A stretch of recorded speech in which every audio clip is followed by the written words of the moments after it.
Good morning, everyone out there in YouTube. Happy Monday morning. Actually, you know what? This is for Facebook, YouTube, and Instagram. Happy Monday morning. This video is not Exodus chapter 20, verse 14, the seventh commandment. Not going to be part 12. That's not this video. This is for you, Sierra, and Empowered Church, who asked me to do this video, and I'm going to do this. And what I want to talk about this morning, not very long, I'm going to kind of touch on it, and it's based off these two books. Who Switch Off My Brain, Controlling Toxic Thoughts and Emotions, based off of this woman. That's Dr. Caroline Leaf, who is let me get this. She is let me get that. I'm sorry. Like I said, I'm trying to get my head in the game. Don't mind me. She does medical research. She is a neuroscientist and cognitive expert who's shown how the mind uses the brain. And some people like to interchange the terms mind and brain, but they're not synonymous. Your mind, it's the second metaphysical part of your being, because we're a three-part being. Got a body, which includes your brain. Got a soul, mind, will, intellect, emotions. And you have a spirit, the deepest part of you. So, like I said again, this is for you, Sierra, Empowered Church. How do you deal with trauma? This is like I said, this is this book here. And I said, for you, Sierra, and your family, you need to get this book and read this. Because brain science. And then this book, Who Switch Off My Brain, Controlling Toxic Thoughts and Emotions. Like I said, that's her, Dr. Caroline Lee, when she was young. She's been doing this for 4 decades. Now, there's a 5-part process when you're dealing with trauma. Acute trauma. And it comes in all kind of ways. And it's damaging. Now, when you deal with trauma, the 5-part process is, number 1, you gather. Number 2, you reflect. Number 3, you write it down. You write your thoughts down on paper. I'm doing this to clean up my mental mess. Number 4, you recheck what you wrote down. And number 5, active reach. And now let's talk about number 1. Like I said, this is for you, Sierra.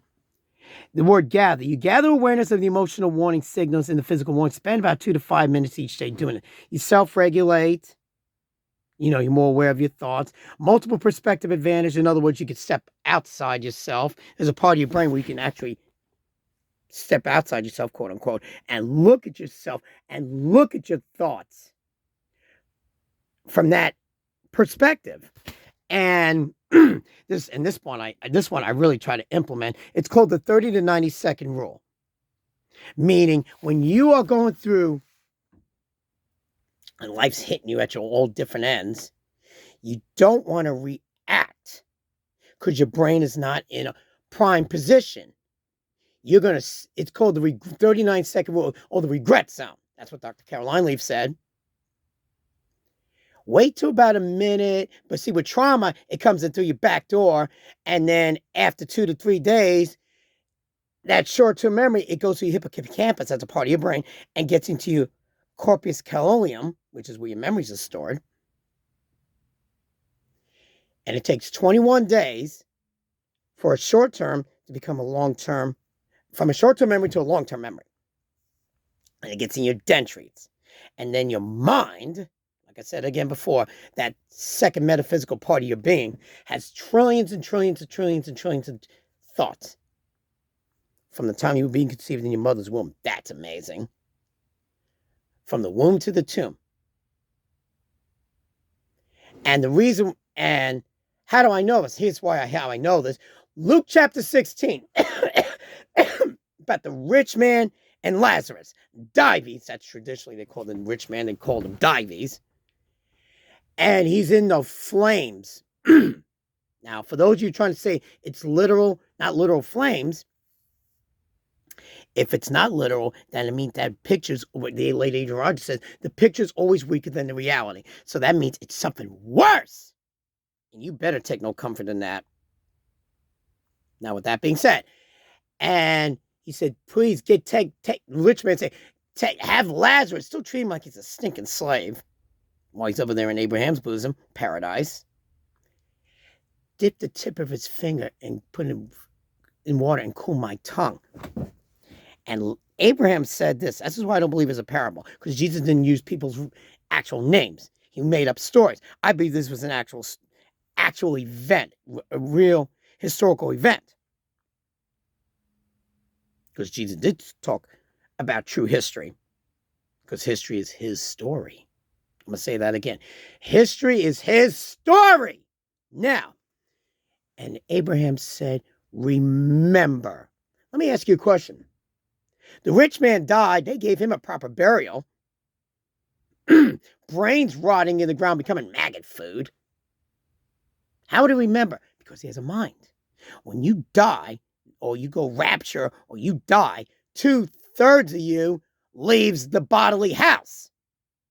Because he has a mind and all those memories. And that's why I believe the Great White Throne Judgment is going to be a long judgment. You got trillions of thoughts for the 20 to 100 billion people who ever walk this earth. That's a long judgment. That's going to be a long one. And then people think they're going to get in and God, get into heaven on their terms. God's like, oh, really? Hey, angels. I know it's not in scripture. I'm just a little imagination. I'm having a little fun. And he says, hey, angels. He thinks he can get him because he ran his own show. Roll the film. Let's eat some popcorn. Check this joker out. Just saying, I'm not trying to mock scripture. Because he has a mind. And also Jesus, when he was writing, they try to catch the woman in the act of adultery. In John chapter 8, makes me wonder what the Pharisees were doing in the first place. And so what were they doing? What were they? They take a number? Because according to the Mosaic law, that guy who committed the adulterous act and the woman should have been put to death. And they thought they had Jesus in a dilemma. And he did this. Watch this. And he wrote on the ground. Why did he do that? Because he was doing that waiting to hear from his father and how to respond. He was doing that 30 to 90 seconds. You're seeing this brain sign Jesus was doing. In John chapter 8, 39. So you wait. You reflect on that thought. And you want to do this for about 5 to 7 minutes a day. And it takes 63 days. And you get into the emotional content and see the root. Why are you thinking what you're thinking? Write it all down. Write every bit of it down. That's the metacog. About that, I kind of flipped my phone accidentally down. That's the metacog, which is, I'll show you a picture of it here in this book. Give me 1 second. And it's basically, you write stuff in a sentence, you just branch off, and just write your thoughts down on paper. Like it says in the book of Habakkuk, write the prophecy down. Write it down. So you see that it's a biblical principle. And then you recheck it. And here's a big one. I say it again. This is for you, Sarah. Especially if it's a big trauma. Like in this case, not just people being sexually abused, horrific crimes. They go through tornadoes, hurricanes, earthquakes, tsunamis. There's all kind of stuff. There's this component of forgiveness. Because what it does, you are doing neuroplasticity, which is Romans chapter 12, verse 2. Don't be conformed to this world, but be transformed by the renewing of your mind. The word transform is the Greek word metamorpho, where we get the English word metamorphosis, which the caterpillar goes into the cocoon and becomes a butterfly. You are doing neuroplasticity on those dendrites. It's got an orb-like shape. That's what I mean. And you're changing the way you think about that itself. And when you do that, and you're destabilizing, it's called labile, it's becoming malleable, you're destabilizing that toxic thought. And you can think about it differently. You take the emotional stinger at the same time. That is extremely important. You need to do this for 63 days.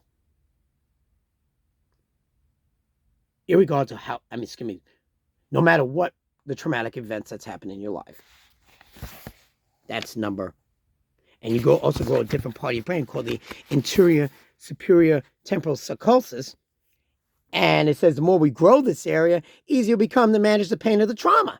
And it's the kintsugi principle. What the Japanese would do, they would take pottery, if it's been cracked, and instead of discarding it, like America with this throwaway society we have, they would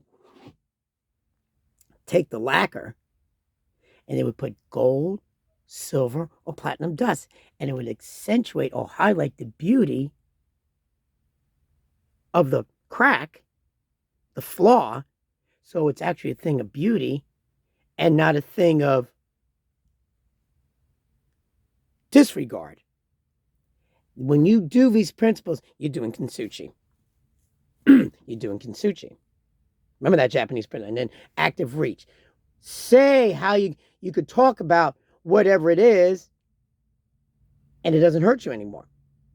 And your test becomes a testimony. Your trial becomes a testimony. You want to do that, irregardless of what's happened. And like I said, for you, Sierra Power Church, this video is for you. And like I said, again, this is the 2 books. Remember those 5 principles. You gather, you reflect, you write, you recheck, and you do active reach, and adopting a possibilities mindset. Be cognitive flexible. You prepare for times of insecurity during times of security. Jim Kress, he's a Christian counselor who helped Lisa TerKeurst. And by the way, this is Lisa TerKeurst. Give me a second, folks. Sorry about that.